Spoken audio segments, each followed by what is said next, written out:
my friends. Thanks for joining me today. J.R. Dukes at your service. Just hit the go buttons. Want to make sure everybody can hear me just fine. If you have any issues, please type it in the comments.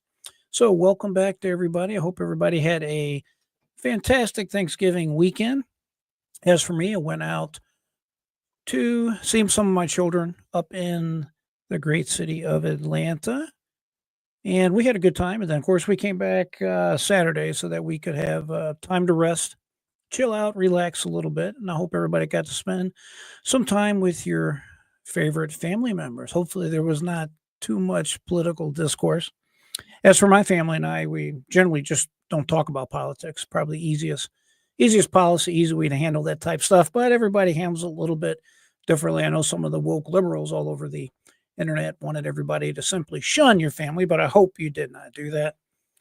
After all, life is much more than just politics. All right, looks like we're good to go. Hello to everyone on the X platform and my friends on YouTube. Welcome. For those of you who are new to the channel, want to welcome to the channel. Be sure to subscribe, like, all that good stuff.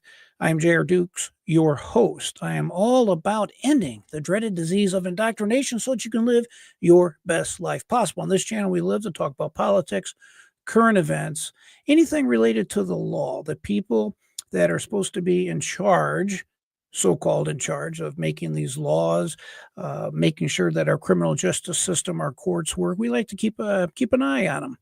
And frankly, make sure you know how to navigate when you're interacting with police or any type of law enforcement officer. That's what we're all about on this particular channel. If you haven't done so already, please introduce yourself, say hello, let us know where you are from. And finally, this is a live conversation. You're welcome to simply join in the chat. You can just type any questions or comments that you have.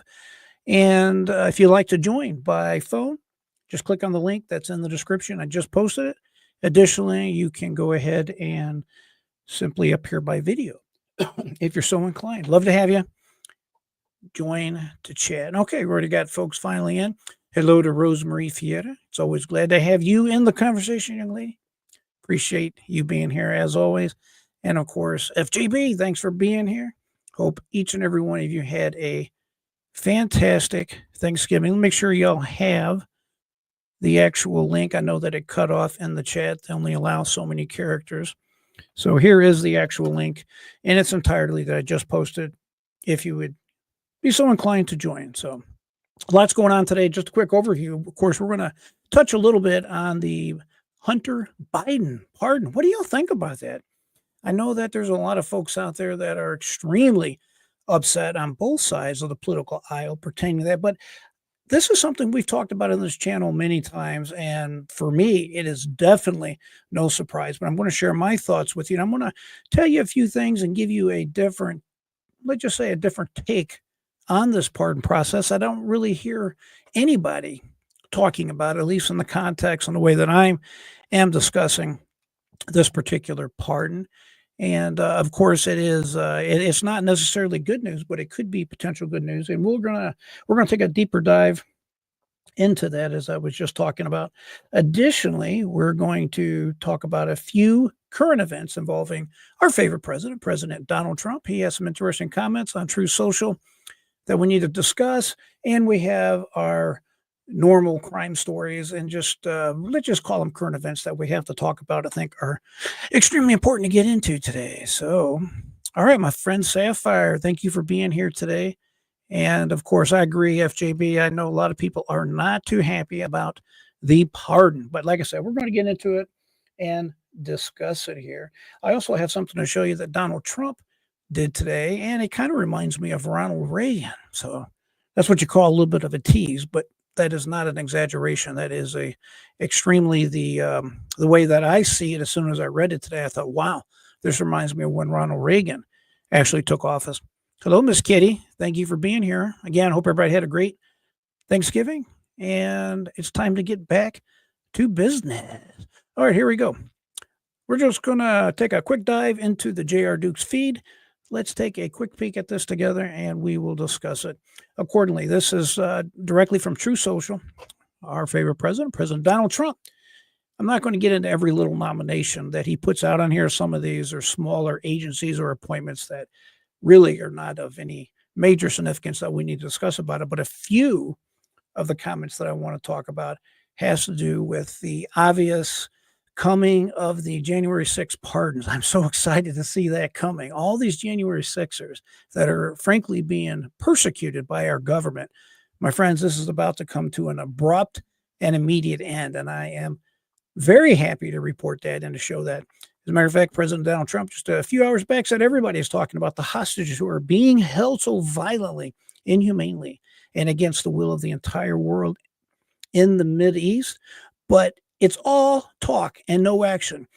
Please let this truth serve to represent that if these hostages, and he's talking about the hostages, not just the J6ers. In this text, he's talking about the hostages over in the Israel area, over in the Gaza Strip that are being held.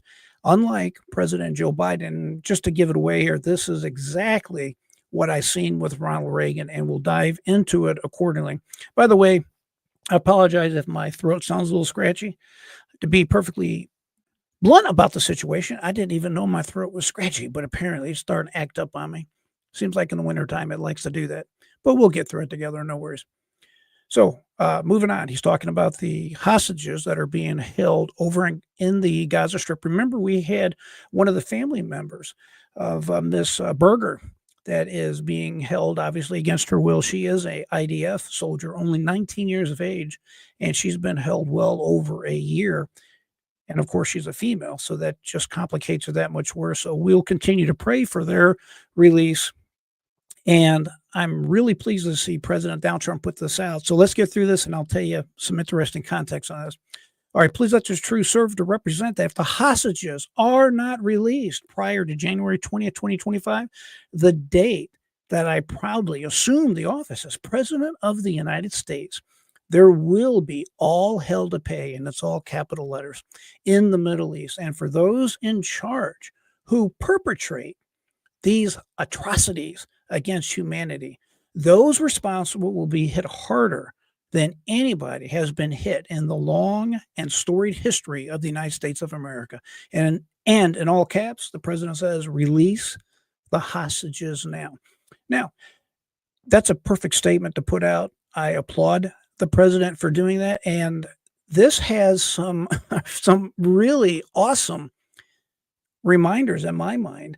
I know most of you, well, I don't know. I got an audience that kind of spans the entire gamut, but I am 55 right now. And I clearly remember back in 1980 when Ronald Reagan assumed office. Jimmy Carter just lost his reelection attempt to Ronald Reagan. It was 1980. I clearly remember that on a split screen TV, on one side you had President Reagan being sworn in the offices. On the other split screen, you had the hostages, the Iranian hostages at that time. I think there was like 444 of them being loaded onto a 737 or whatever the type airplane it was to be flown home to the United States. What a fantastic day that was. Even as a child, I knew that this was an awesome history-making event that was taking place. I don't know if you guys remember it or not. If you do, I'd be curious if you remember it the way I remember it. It was kind of the same thing.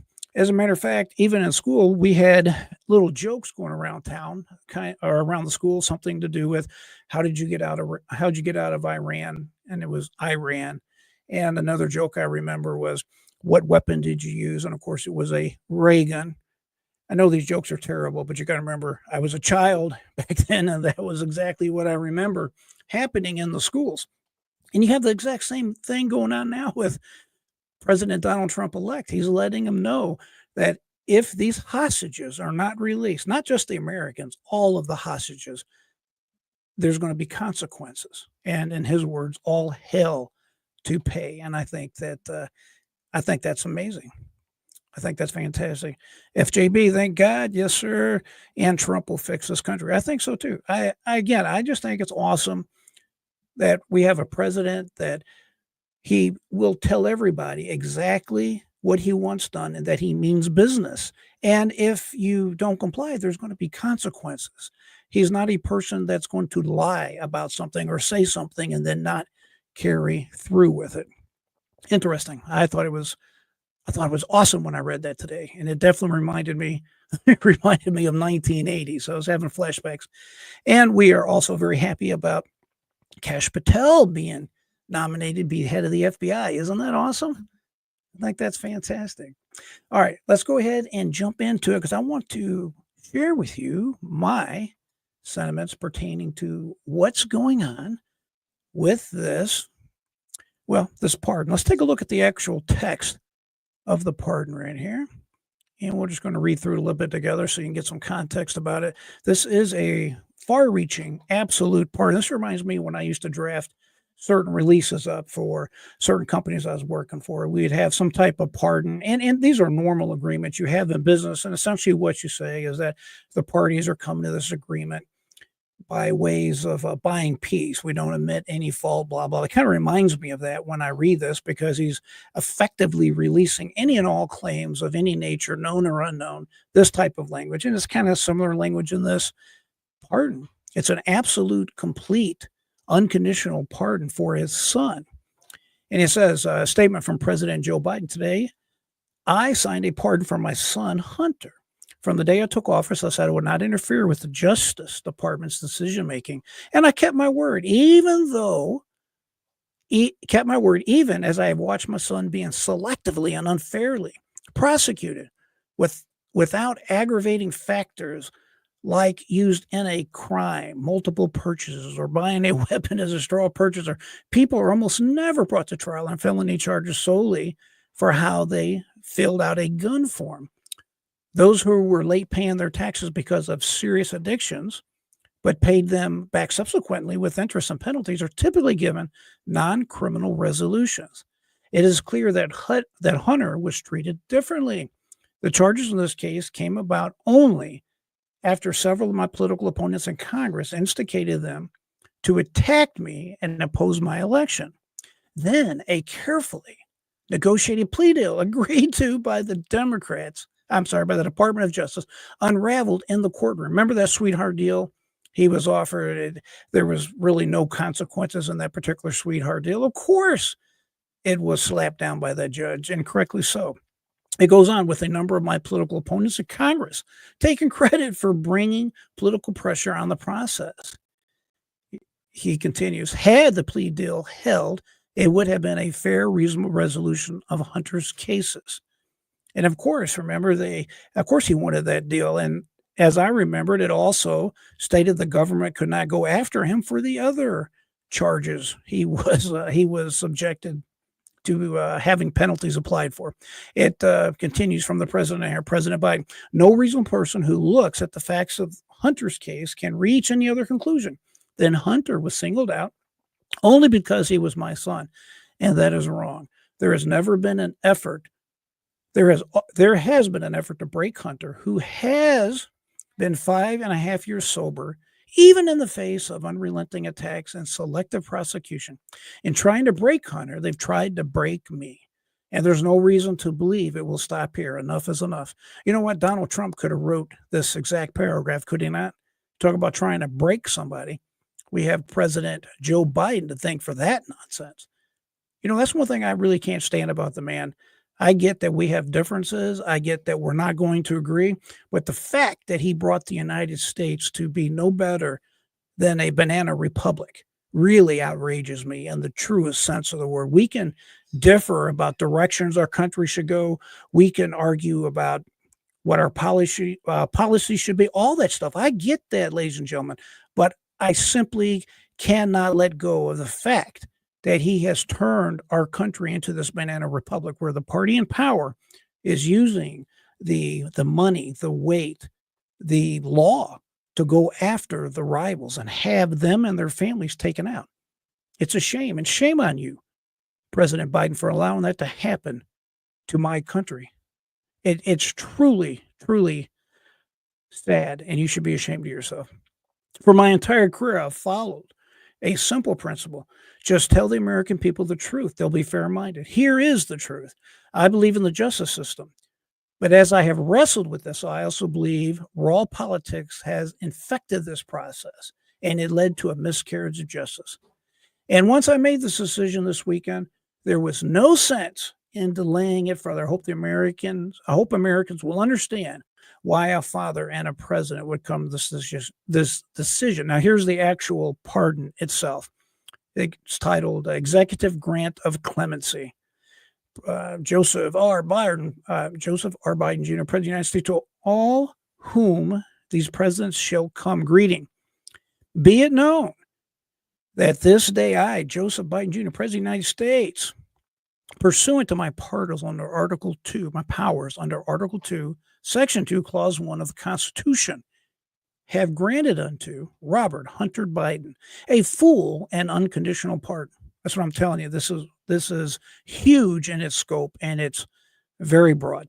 For those offenses against the United States which he has committed or may committed or taken part in during the time period, now get this, from January 1st, 2014 through December 1st, 2014, including but not limited to all the offenses charged or prosecuted, including any that have resulted in convictions by Special Counsel David C. Wise.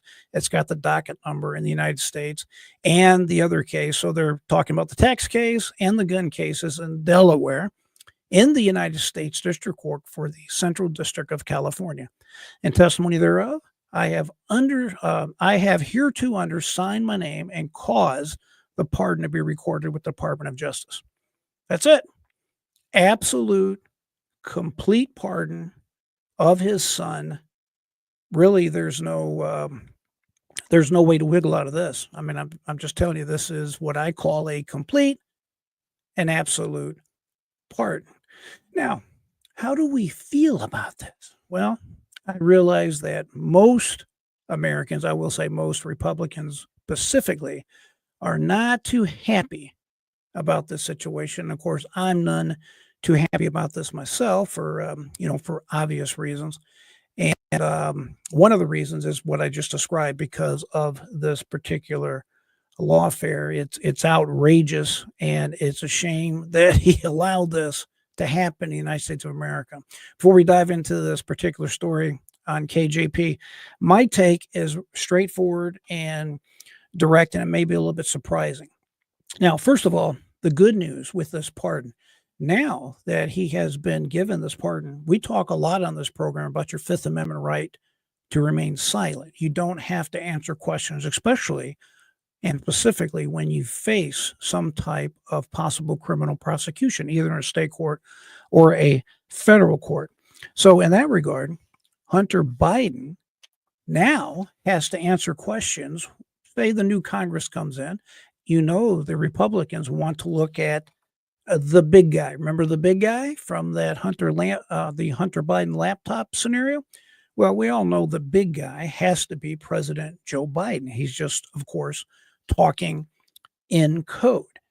Now Hunter Biden can be brought before Congress, and he has to answer the questions that the senators, that the Congress people are going to ask, the representatives are going to ask him. And should he not answer these questions, or should he lie during his testimony, guess what? That's a brand new case that is not included in this pardon. It's not for future crimes. It is for the crimes during the dates we just talked about. So kind of keep that in mind as possible good news in this whole scenario. Now, my feelings on it directly are kind of mixed. Now, I'm not one to play wishy-washy or ride both sides of it. I did not feel any surprise by this at all.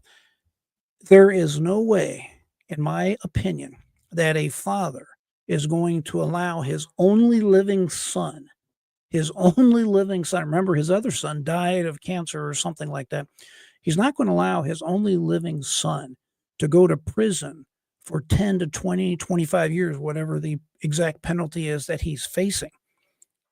That's really easy, right? I don't see anything big to understand about that. Does anybody have a problem getting their mind around that? If you have a child and that child is facing prison time, and you as a parent have the ability to stop that from going forward, you're going to do it. Now, listen, I heard Benny Johnson today, and I like Benny Johnson. I like his program. I listen once in a while when I have the opportunity to do so. He's a much younger man than me, and he was pretty outraged with this whole thing, and I take him at his word. However, I don't necessarily agree with him. I know that we want our kids to grow up and our kids to face consequences. I get the wisdom in that, but not these type of consequences, just the way it's going to be. And for those of you who are religious, you will understand this in a religious context. We're all sinners. We've fallen short of the glory of God. And the bottom line is God, our Father, offers us all a pardon. All we have to do is accept it. In other words, we believe Jesus Christ, Son of God. We accept the pardon that our Lord God is offering us through Jesus Christ. And if we accept it, we're saved. We receive his pardon. It's just almost the exact same thing. I don't think it is really something that I just don't believe anybody that says they would allow their child to go to prison for 20 years when they have the ability to stop it. I don't think that that is plausible. I don't think that's reasonable. I will tell you, this reminds me of a conversation I had many years ago in the great state of Georgia with some woman I really didn't know. I was just bringing up small talk, but at that particular time, there was a case in South Atlanta where this young lady went to the store to pick up some ice cream. I think it was Easter Sunday, if I remember. And while she was out, she had a wreck of some sort. And unfortunately, there was a whole car full of people that died as a result of the accident. And she left the scene. She came home, went to her bedroom, and that was the end of it. Well, they tracked her down and I don't remember the exact charges, but they really threw the book at her for leaving the scene of the crime. And I'm not saying they shouldn't have. What I am telling you is that the mother was charged because the mother found out afterwards what happened, and yet her mother did not turn her in. And the state of Georgia prosecuted the mother. The mother received a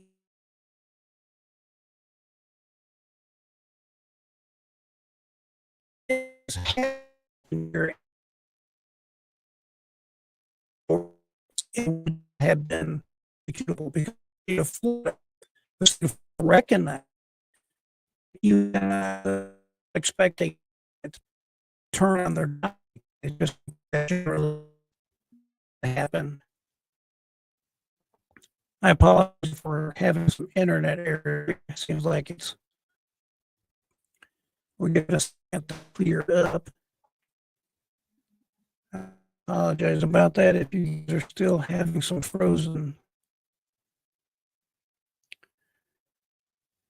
Hello.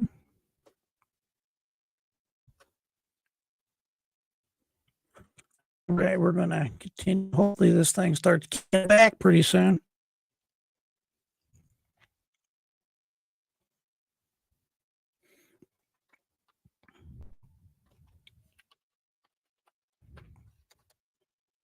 Let's see if this kicks through here. Alrighty. Sorry about the disruption in the internet. I realize it's all scratching up for some reason. Give me a second while I see if I can restore it here. Alrighty. That's always great when you have an internet disruption like that.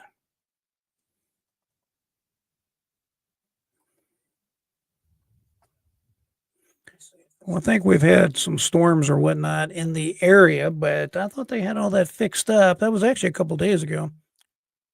You know how it is. Something's going to break when it wants to break, right? Okay, I think we're clearing back up now. All right. If you still can't hear me, let me know. But I apologize for that disruption there. I think the connection's back stable. Alrighty. Again, I apologize for that delay. All right, Sapphire, thank you. Oh, you can hear me. That's good news. All right. So I'm just going to assume that y'all heard what I said in that particular situation. Thank you. Yeah, God, I appreciate that. Sorry again, my friends. Apologies about that. At any rate, in the state of Georgia, you could prosecute a parent for effectively helping after the fact their child. And in Florida here, they just don't allow that because they recognize, and I think it's pretty legit to recognize that in overwhelming majority of the cases, you're going to have a situation where the parent is going to come to the defense slash aid of their children. So that's just the way I see it. I know you may or may not agree with me, and I know it's difficult. This is definitely a difficult scenario, a difficult situation, but it's not a surprise to me. I know on this program I've said repeatedly, take it to the bank. The pardon is going to come forward, and of course it did today. And I wouldn't be outraged about it. There's too many other problems in the world to sit around being aggravated by that. Now, moving on. The one person that I definitely felt sorry for today, if I have to be honest about this one too, is KJP. You know, this John Keir, whatever her name is, the press secretary, right? Well, she didn't do a visual on camera speech today, if you will, or answer questions, but they did what they call a gaggle aboard Air Force One. And I have this skit, if it pulls up here in a second, I have this little skit from Sean Hannity that shows all the times where President Biden repeatedly said, oh, there's no way I'm not going to give a pardon to my son. It's not going to happen. And of course, you had KJP saying repeatedly, hey, listen, I've been very clear about this. The president's been very clear about this. This is not going to happen. And then, of course, today she had to try to backtrack and try to find a way to gracefully wiggle out of the situation. Isn't that extremely uncomfortable? What an uncomfortable, miserable situation to be in, right? Okay, so let's take a quick peek at this here. This was from the Daily Caller, and this is today's date on here. All right, it says White House Press Secretary Jean-Pierre, hope I said it right, attempted to spin President Joe Biden's decision to pardon his son Hunter after months of claiming that he would not do so. Jean-Pierre took questions from reporters traveling with Biden to Angola on Monday, less than 24 hours after the 82-year-old issued a statement, and that's the statement we just went over, announcing that he would be pardoning his son. Both the president and his staff, including Jean-Pierre, have insisted for months that Biden had no plans to clear his son of his crimes. The press secretary dodged questions on whether the president was previously lying about the pardon. She also claimed that he still believed in the Justice Department, despite his claims that the investigations into his son were politically motivated. You have said repeatedly yourself since the election, and the president has said for months no pardon was coming. I wanted to ask you, could those statements now be seen as lies to the American people? This is one of the questions a reporter asked. And it goes on, is there really a credibility issue here now given this announcement? She responds, first of all, one of the things that the president always believes in, like he's just hilarious, that the president always believes in is to be truthful to the American people. That is something he always truly believes in, the press secretary began. If you look at the end of his statement, and he actually says that in the first line of the last paragraph, and respects the thinking of how the American people will actually see this and his decision making. And I would encourage everyone to read the president's full statement. I think he lays out his thought processes. He lays out how he came to his decision. He came to his decision this weekend. I don't believe that. I know you don't believe that either. So let's be clear about that. He says it himself in his voice. And he says he wrestled with this because he believes in the justice system. I don't believe any of that. Does anybody believe that he just came to this decision this weekend? I don't believe it. I know you guys don't believe it. Another lie. As a matter of fact, I have this quick video right here. We're going to actually go straight into the stroll here, and let's take a quick peek at this, because this is right off of X. And I like this first. Let's pull that up here so we have it. Okay, here is the first. I want to put myself up in the corner here so you can see a little better. All right, now we can run. All right, this was from Tony Kinnett, and of course, pointing out the hypocrisy in the Biden administration. So, quote, it's transitory inflation. Afghanistan was a success. The border is secure. Robert Hurd lied. Biden is fine. Those videos are cheap fakes. Biden has jet lag. Biden has a cold. Biden isn't going to be replaced. Biden isn't going to pardon Hunter. And I could add to that, by the way. I mean, there's many other instances where they just flat out lied. That the Biden White House flat out lied is probably the best way to say it. It's like they really are challenged by the truth, right? Just one lie, one right after the other. We knew for a long time something was wrong with President Biden, that he has some type of dementia. Something was wrong with him. He wasn't firing on all cylinders. And one thing, too, I don't think Kamala Harris even was called out nearly enough for continuing to perpetuate. You know, they have this thing called a big lie, right? They generally say you're an election denier. That's what the big lie is. Well, in my mind, the big lie is that Joe Biden was fine. And of course, Kamala Harris did everything in her power to cover that up along with everything else. All these people should be ashamed of themselves. All right, there is this poster by Nick Sorter. It says CNN just admitted Biden pardon, can't even speak right now, I'm getting tongue-tied, pardon Hunter for all crimes for the past 11 years out of fear that his family be investigated by the Trump administration. Now, this I also believe. If he pardons his son, that way he thinks he can escape his crimes. And what do we mean by that? Well, there's many allegations. There's a lot of evidence, in my opinion, showing, hey, the big guy, Joe Biden, received a lot of money from Ukraine and a lot of these other countries. It's kind of hard to explain how a career politician making 100, 200, 300,000 a year can be as wealthy as the Bidens are right now. Let's take a quick peek at this CNN clip. We were told that this sort of came to a head this weekend, and this is why President Biden decided now to do this. But as Isaac was just saying, that really is a sense of the conversation that has been going on really inside the family. And I'm told this has been very much a family discussion and something that has been not widely shared or discussed as a policy matter inside the West Wing. But there was a worry of future prosecutions or future potential of what the incoming Trump Justice Department could do. So that, of course, is freighted in all of this as well. But for now, this moment, this certainly is a decision that President Biden, I'm guessing, did not come to easily. But as you played that statement before, so much has changed since June when he told David Muir of ABC News that he would not do that. Of course, his station in life has changed. He will not be a second-term president, did not complete his campaign. So that. Yeah, I think the reality is that they planned on issuing this pardon for Hunter Biden since day one. Oh, and by the way, while I'm thinking about it, in my mind, the number one way we knew that this pardon was coming down is, if you remember, during I think it was the last court hearing in California, that case pertaining to, I think it was the gun charge. It was the tax charge. He went in and pled guilty on everything. He went in there without any type of plea deal. He went in there without any type of understanding with the prosecution. He just went in and pled guilty.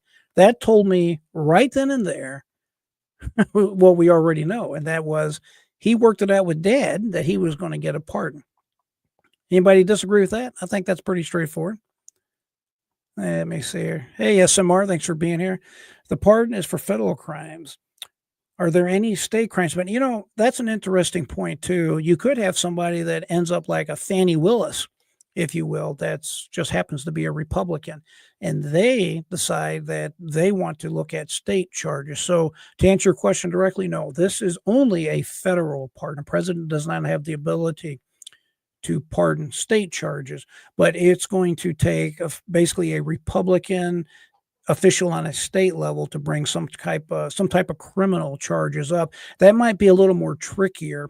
I will say, as far as tax evasion goes, that a state, if he was in a state that has, for example, a state tax, that's an interesting way to look at it. Some states, for example, like Georgia, they have a state income tax, and if he failed to report or file or to actually pay the tax, that is something they probably could look at if they wanted to proceed like that. So that's a good question. Thank you, SMR. Appreciate it. All right. And then let's see. There's a few things on here I don't want to show on YouTube. I want to be careful about some of the stuff I put on here. And let's see. It says that, this was on Fox News. It's President Joe Biden pardoned his son, convicted by a jury of his peers. Yeah, what they're pointing out in this particular video is, although you got Biden getting a pardon, well, guess what? There's other individuals that effectively did the same type of crime, and they are literally sitting in jail right now. So we'll take a quick peek at this here. Pardon about every parent understanding a father wanting to pardon a son. I understand that. I don't understand the lying. I don't understand how the Merrick Garland DOJ raids Melania's closet and then Biden's White House pardons his son. There seems to be a huge disparity there. I think when you look back on this, when history looks back on this, you're going to see a legacy of injustice. It was not just the raid on Mar-a-Lago that happened under Garland, the prosecutions of Donald Trump. It was also the radical Catholic memo from the FBI. It was Paulette Harlow, 76-year-old. Look, I can't get her face out of my mind. She's sitting in a jail right now, 2-year sentence for being in front of an abortion clinic, standing there peacefully. Right. She's her husband's devastated, thinks she's going to die in jail. But yeah, in that particular case, it wasn't for the exact same crimes, although there's many of other examples where people are actually incarcerated right now for the same type of crimes President Biden was just pardoned for. She's pointing out this lady that was peacefully protesting in front of an abortion center. She's an old woman, 70-some years of age, and she is currently in jail right now. No pardon for her from the beginning.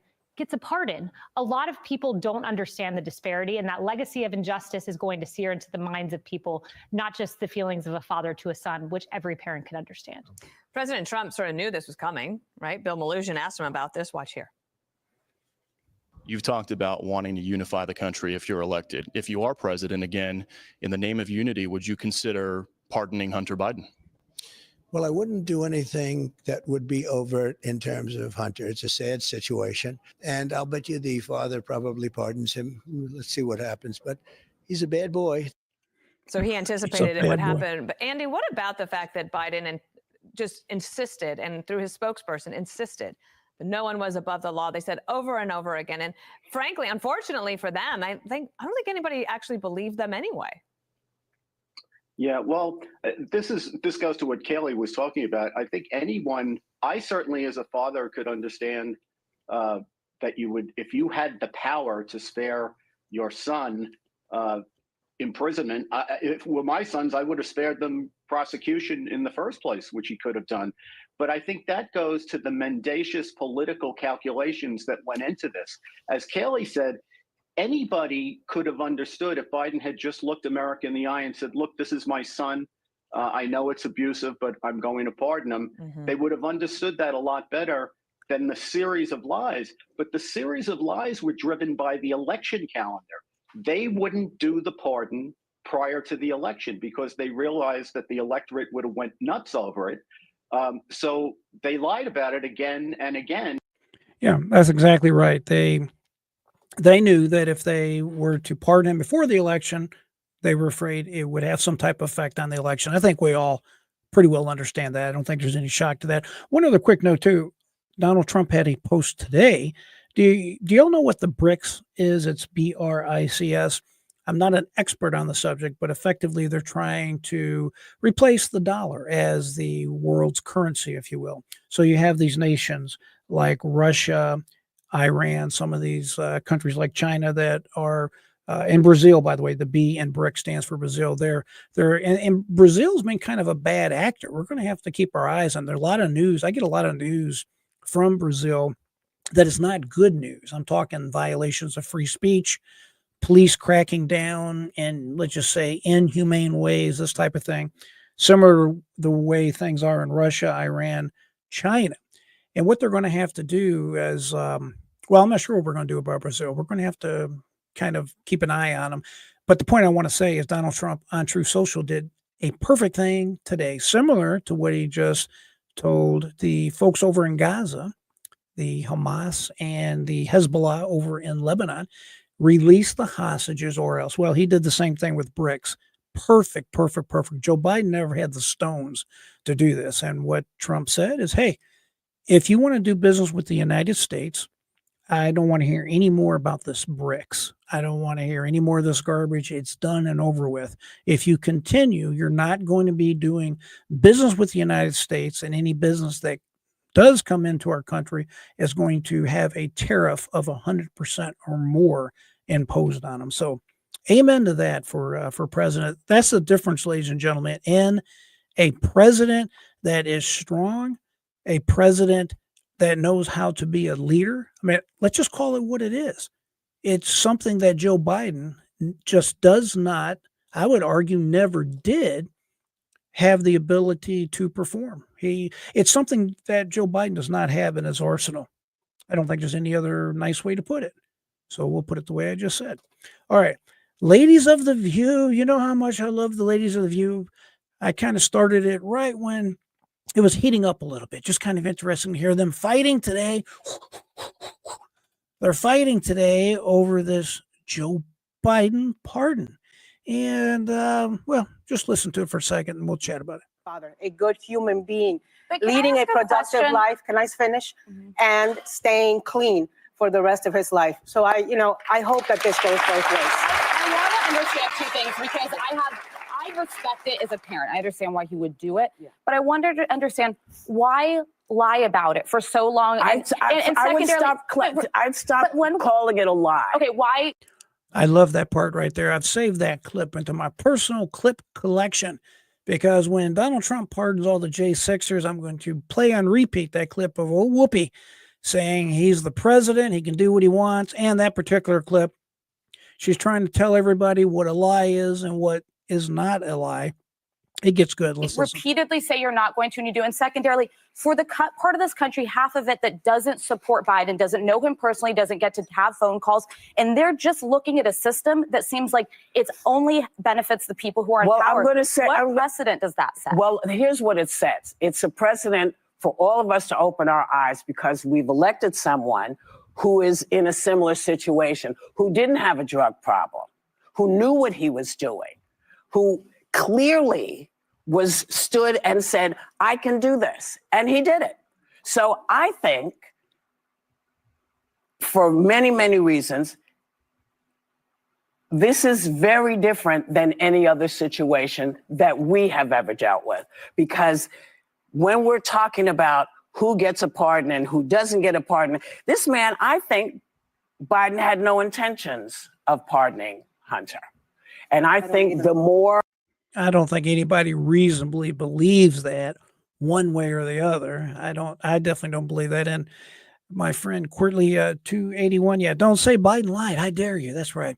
I just love how Whoopi tries to be I don't know, the sole judge of what's a lie and not a lie. Don't you say that's a lie. Or, I don't want you to use that word no more. I know what a lie is. And yeah, they all act like a bunch of cult members. And just for the record, too, the lady all the way over here on the right, matter of fact, I should minimize myself so y'all can see her a little better. The lady all the way over there on the right, she is supposed to be the Republican influence, so to speak, on The View, but she is not. As a matter of fact, she came out saying that she voted for Kamala Harris. So interesting little tidbit right there. And cult members, I get that. And finally, Dems can do no wrong. That's about the truth, ain't it? We're about to wrap this piece up. Let's listen on. Stuff that went down. I think he said, well, why am I busting my behind to stay straight and do this when nobody else is, when no one else is doing? I think he thought he was going to win, and I just wish he would have been honest. He said he wasn't going to pardon him even after he lost. But I think what happened in the meantime that we have to, be cognizant of is that Donald Trump campaigned on retribution, vindictiveness, and vengeance. He's done it for 4 years. He has appointed people who to law. That's not true either. I cannot find one clip where Donald Trump is saying, I'm going to seek retribution on my enemies. I cannot find that. I have not heard that at all. Saying they're going to take retribution. He is also, and look, he's the president, the sitting president, and he can do whatever he wants to until his time is up. I don't like that president. Donald Trump's about to be. I love that piece. That's the piece that I have saved because that's exactly what I want to play on repeat from old Whoopi. And that is that he's the president. He can do whatever he wants to do. Thank you, Whoopi, for giving me that little clip, because when Donald Trump turns around, decides to go ahead and pardon all these J6 prisoners, if you will, these J6 hostages, to use President Trump's vernacular, we'll see exactly what their response is to that. I can pretty well guarantee you they're not going to have a response that is like, oh, it's no big deal. He did a great thing. They're all warm and fuzzy now. I just don't see that.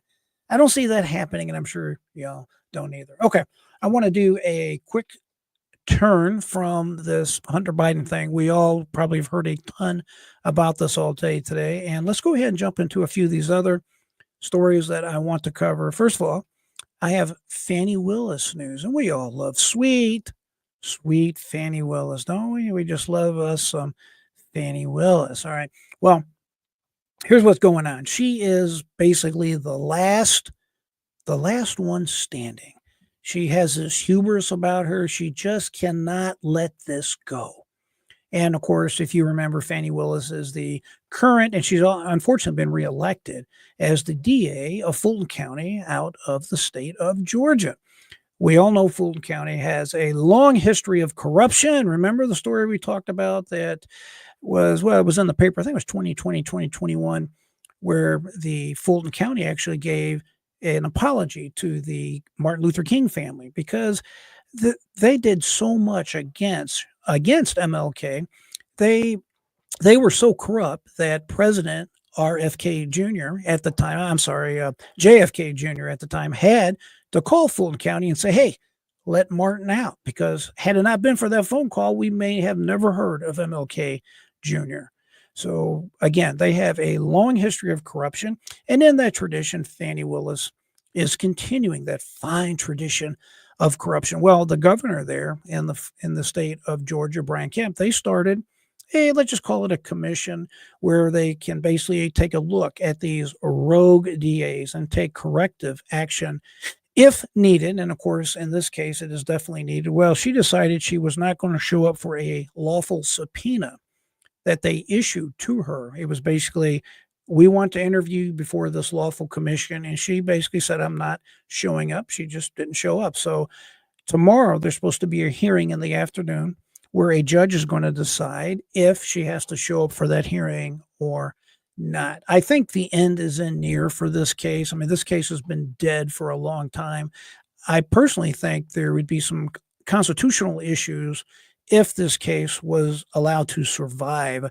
I don't think that any state can basically have any type of criminal charges pending legally over who is effectively the law, and that will be President Trump on January 20th, 2025. Does that make any sense? Donald Trump then would be the embodiment of the law. He is the head, the elected head of the executive branch of the federal government. And it would be unconstitutional to have basically a low-ranking DA like Fani Willis in the state of Georgia basically having some type of power. It would be an interesting constitutional issue to see how that would work out if it was ever brought up before the United States Supreme Court. Personally, I don't think it's constitutional, but she doesn't want to let this go. I think that's probably about the easiest way to say it. She does not want to let this case go. So let's take a quick peek at this. I want to touch a few highlights right here, and then I want to show you an article from today. It says, as the tide turns in the President-elect Donald Trump's favor, Fulton County DA Fani Willis is the last woman standing in his way, but she isn't likely to last so long. Remember, by the way, it was kicked out of the Court of Appeals in Georgia because it went up to the Court of Appeals when Scott McAfee said that Nathan Wade had to go, but Fani Willis could stay. That made no sense at all. So the Georgia Court of Appeals was supposed to hear this. I think it was December 5th of this month, and they just abruptly took it off the calendar. But we'll continue with this article. Willis is prosecuting the only court case left against Trump before he returns to office in January over alleged election interference in Georgia. Federal cases into the returning president's involvement in the January 6, 2021 so-called insurrection in Washington, D.C., and his alleged hoarding of classified documents were both dropped after he won the presidential election. A lot has changed from a year ago when then Willis, 53, the first woman elected as Fulton County DA in 2021, was riding high as the prosecutor set to take down Trump in a blockbuster high-profile RICO racketeering case. They need to get rid of those racketeering laws. Those laws, in my opinion, are bad law, and they're ripe for abuse, as we see in this case and the so-called YSL case that's still going on in Fulton County, Georgia. Fani doesn't see how she's headed for a brick wall. She's going full tilt with vengeance and emotions, one local defense lawyer who knows her told the Post. She's so full of herself and hasn't learned her lesson yet. She doesn't realize she is her own demise, and she's the reason everything's falling apart. Willis, who won re-election for a second term as DA in November, has remained defiant and ignored a subpoena in September from the special Senate committee looking into this case, refusing to show up for a hearing. When she was supposed to testify during the hearing last week. The Georgia Appeals Court abruptly canceled oral arguments scheduled for next month, which is December 5th this month, in the case, and Trump's lawyers are likely to cite the federal end to the election interference charges against him to get the Georgia case thrown out. So this case is all but over, but basically you have Fani's hubris that will not allow her to take the loss. She knows it's a loss, but she just is not there yet. So let's take a look at today's article. And this is also pertaining to sweet Fani Willis. We have talked a lot about her on this program. We just got a quick tidbit of this. This is from the AJC, which is the Atlanta Constitution Journal. The legislature's subpoena power will be put to the test on Tuesday, tomorrow afternoon, when a judge will hold oral arguments over whether a state Senate committee investigating Fulton County District Attorney Fani Willis can force her to testify. The fight before Fulton Superior Court Judge Sharuka Ingram is a novel one.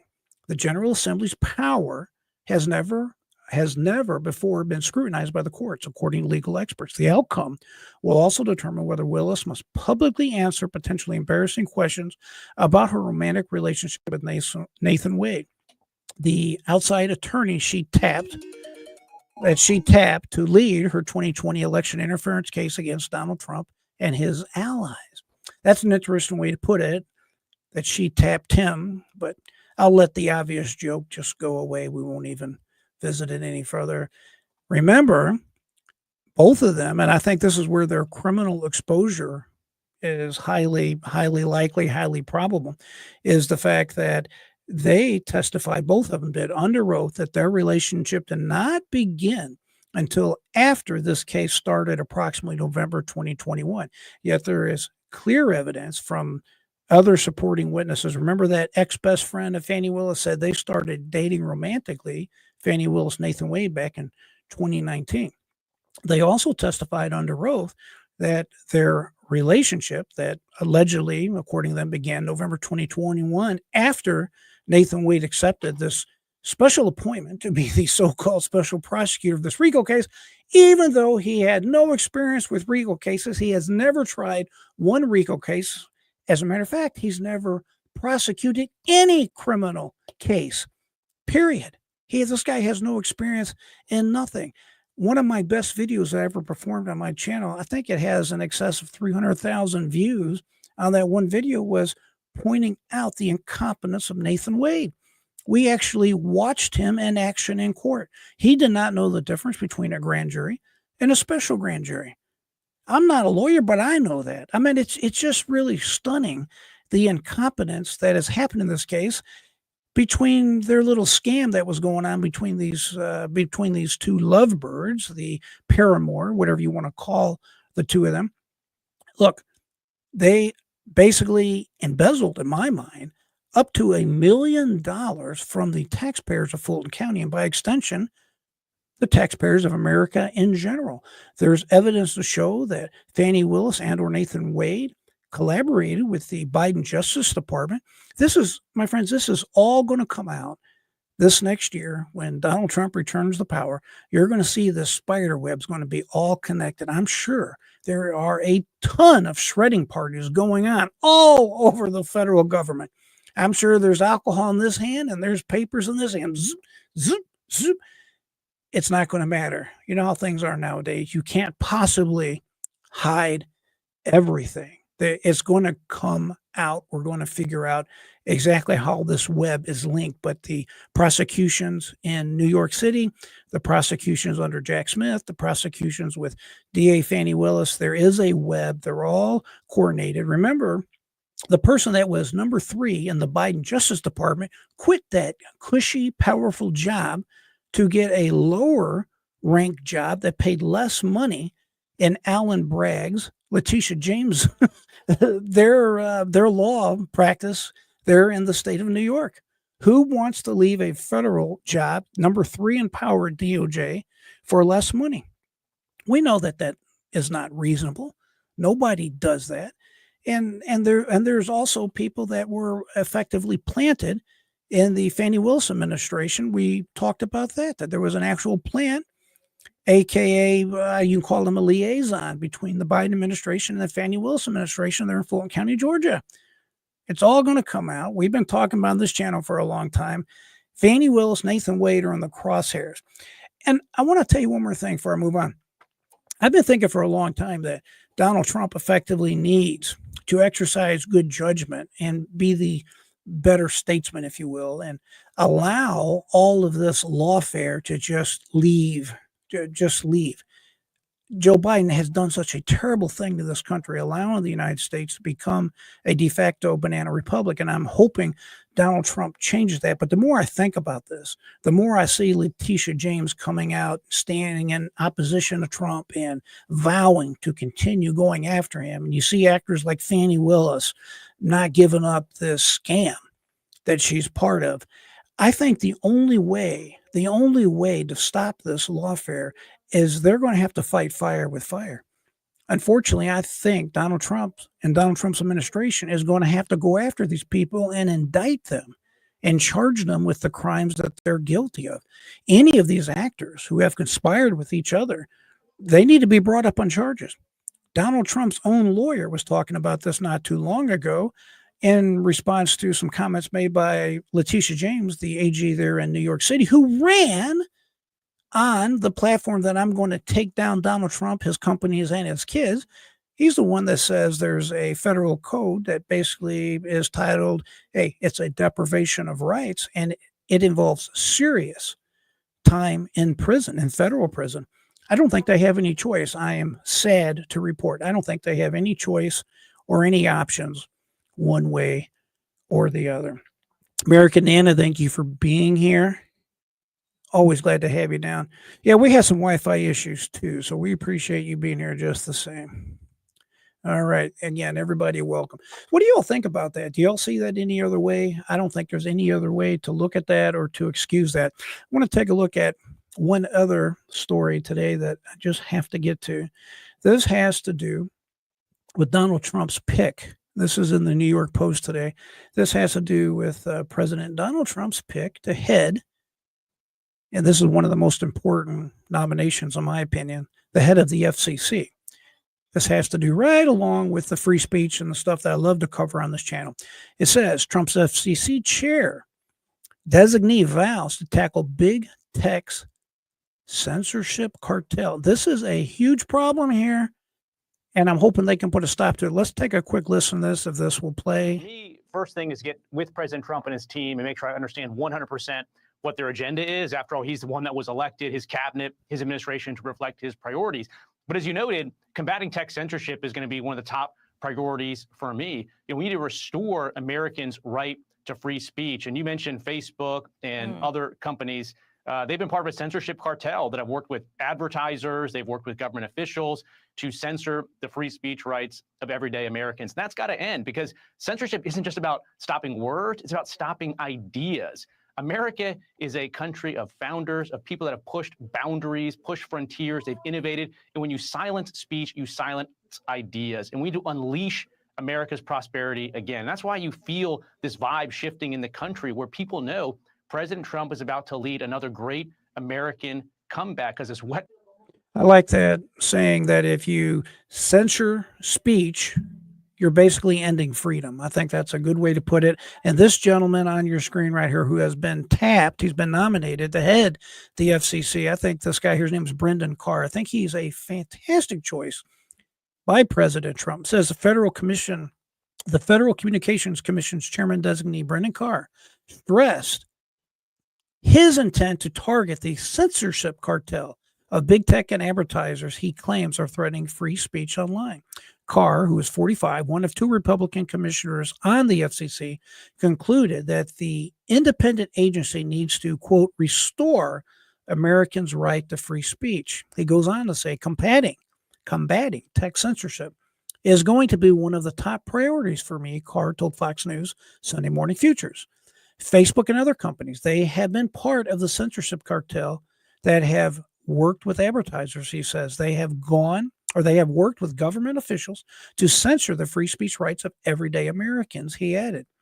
That's got to end, because censorship isn't just about stopping words. It's about stopping ideas.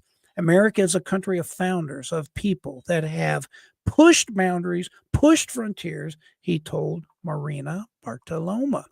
You know, if we all just think for a second, remember President Donald Trump-elect being kicked off Twitter. He was kicked off Facebook.